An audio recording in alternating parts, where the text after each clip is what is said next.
Hi guys, this is Dat and welcome back to my channel.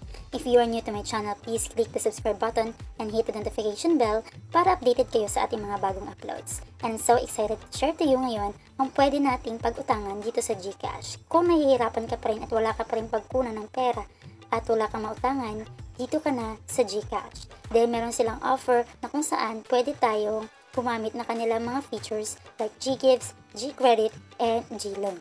First of that is kung gusto mong i-check kung mayroon ka ng pwedeng ipang-loan dito sa GCash o pwede ka mag-borrow ng pera dito, i-click mo itong borrow. Andito sa borrow, makikita mo itong GLoan, GGives, and GCredit. So, kung gusto mong mag-loan dito sa GCash, click mo itong GLoan. Tingnan mo kung mayroon kang offer. Like dito sa akin, meron akong offer na GLoan. So, pag-usapan natin itong GLoan. Dito sa GLoan, pwede ka mag-loan dito up to 125,000. Depende sa offer na binibigay sa iyo ni GCash. Dito sa akin, meron na akong offer dito na 15,000 pesos, which is payable in 9 months and interest rate of 3.99% and processing fee of 3%. Dito sa GLoan, pwede mo itong gamitin kaagad. Click mo itong Get Started. And dito sa Get Started, mga detalye ng iyong loan. So, ilagay mo dito yung loan amount na gusto mong iutang sa GCash, which is from 5,000 to 15,000 kasi nga meron tayong offer na 15,000, and select mo yung installment plan and select your loan purpose, then loan amount, then get this loan. So since ipapakita ko lang sa inyo na meron nga tayong offer dito sa GLoan, kung gusto mo, kung meron ka ng offers account mo, pwede mo itong i-click itong get this loan.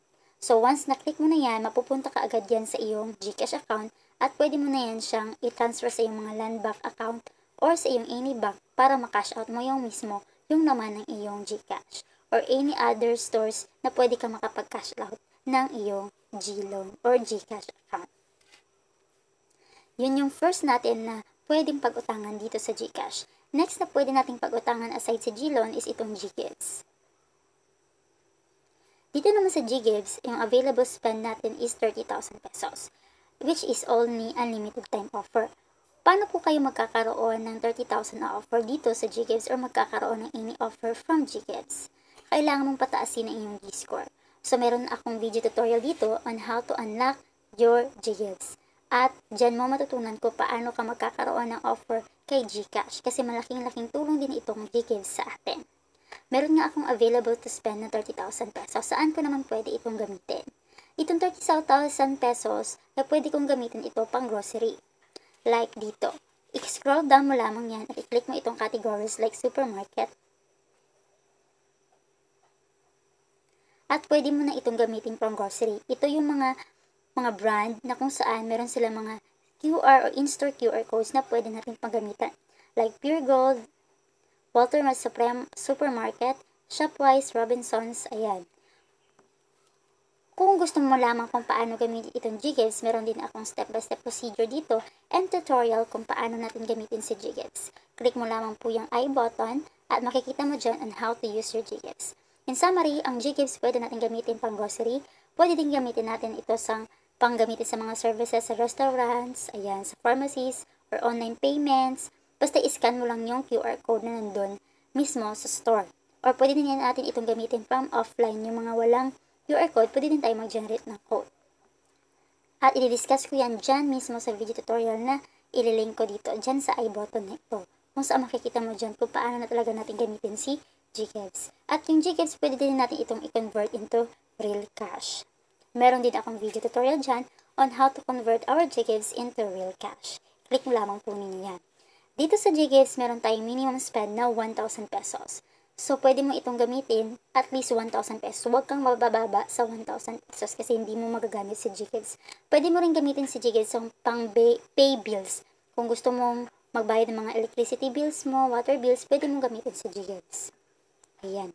Next to that is, pwede din natin makautang dito sa GCash through GCredit. Click natin itong GCredit. Ayan, makikita ninyo meron nga akong offer dito na 10,000 pesos. At itong 10,000 pesos, pwede natin itong gamitin.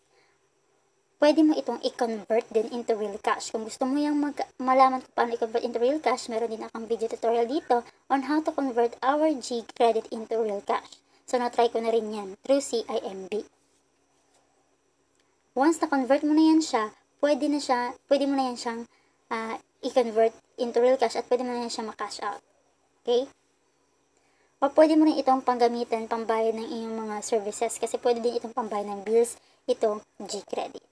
So, yun lamang po yung tatlo na pwede natin panggamitan kung nagkukulang tayo ng pera at naihiya tayong umutang sa ating mga kakilala at meron tayong offer dito sa ating GCash, mas maganda dito na tayo gumamit ng mga offers nila, which is itong G-Loan, G-Gives, and G-Credit. Meron nga lang po mga charges, pero hindi naman ganun kalakihan. Like dito sa G-Credit, ayan. So, makikita mo yan dito na yung interest rate nila is 5% over 30 days. So, yun naman po yung mga ways kung paano tayo makautang dito kay GCash. Again, kung meron kayong mga katanungan and question, please feel free to leave a comment in our comment section at sisikapin natin ang sagutan. Again, this is Det and thank you for watching. And if you want to know more about GCash, meron tayong mga playlist dyan, naka-playlist na yun dyan, yung mga information na kailangan natin malaman all about GCash, like kung paano natin gamitin si G-Credit, G-Gives, and itong si G-Loan, at kung paano natin ito ma-unlock. Thank you guys for watching. I love you all.